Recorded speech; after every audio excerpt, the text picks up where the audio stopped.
ఈరోజు DP foods వాళ్ళ నుంచి కొరియర్ వచ్చింది. ఇలా నేను ఆన్లైన్లో ఫస్ట్ టైం అనమాట పికిల్స్ ఆర్డర్ ఇవ్వడం. మా గుత్తిపట్టణంలో గ్రామీణ ఫుడ్స్ వాళ్ళ షాప్లో చికెన్ పికిల్ ఒకసారి ట్రై చేస్తానమాట. బాగానే అనిపించింది. ఆ తర్వాత డీపీ ఫుడ్స్ వాళ్ళవి, మినీ ఫుడ్స్ వాళ్ళవి వీడియోస్ చూసానా, అందుకనేసి నేను ఇద్దరిని కాంటాక్ట్ అయ్యాకి ట్రై చేశాను. కానీ డీపీ ఫుడ్ వాళ్ళు వెంటనే రెస్పాండ్ అయినారు.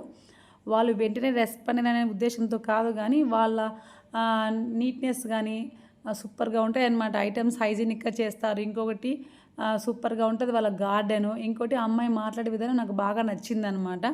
అందుకని డీపీ ఫుడ్ వాళ్ళకే నేను ఆర్డర్ ఇవ్వడం జరిగింది. లీకేజ్ అయితే అస్సలు అవ్వలేదు, బాగుంది ప్యాకింగ్. ఇక్కడ నేను ప్రస్తుతానికి ఓట్స్ లడ్డు తిన్నాను, ప్లస్ పిస్తా చాక్లెట్లు తిన్నాను. సూపర్గా ఉన్నాయి రెండు. నెక్స్ట్ గోంగూర పికిల్, ఉసిరి పికిల్ తిన్న తర్వాత ఎలా ఉన్నాయో మీకు చెప్తాను. ఒకసారి మీరు ట్రై చేయండి, ఓకేనా. ఇంట్లో చేసుకోలేని